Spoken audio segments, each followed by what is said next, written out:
All right, so let's talk about killer robots. So this was an absolutely wild story out of the Oakland Police Department that revealed to its city council or their oversight council that they actually already had a robot that was capable of killing people. And when asked if they would ever do that, they were like, "No, maybe."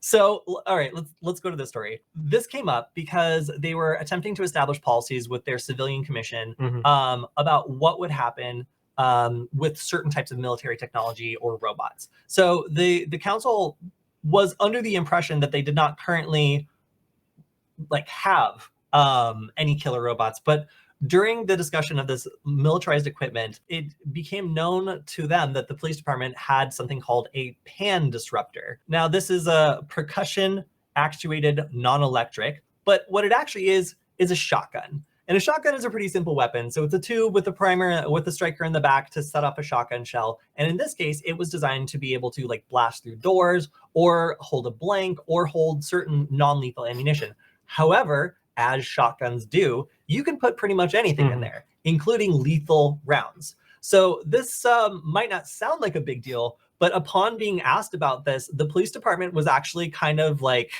oh, we never thought of that. That's actually a good idea. Wow. And decided that they wanted to pursue two separate policies for review.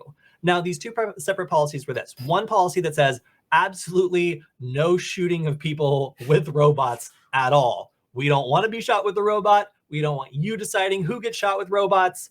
It's just not a good idea. The second policy says we shouldn't shoot people with robots, usually, but in the event that there's extreme circumstances and we just can't figure out what the heck to do, wouldn't it just be better to just shoot one guy with the robot? Just one guy. Just give me one guy to shoot with the robot, and I promise I will do such a good job.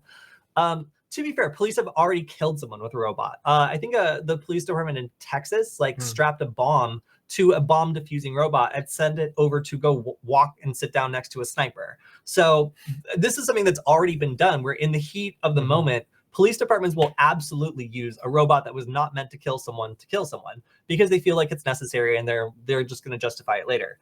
In this case, seeking explicit justification to use killer robots to shoot people with a shotgun seems like one of those slippery slope things where, you allow one guy to get shot with a robot. You don't get to pick who that is. It could be you, who knows, in a couple of years. So fortunately, after some just stunning discussion back and forth, it was decided that the city of Oakland is not in favor of shooting people with robots, at least yet.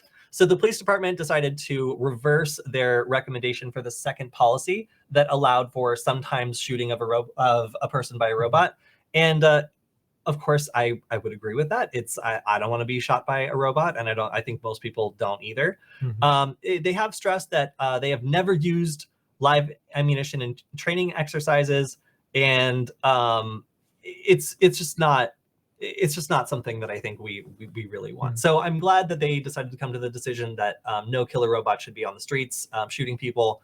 But this is likely to come up in other places. So while the city of Oakland decided they didn't want that, other places might decide that they do. So it might become necessary to check your robot lethality laws before traveling to another jurisdiction.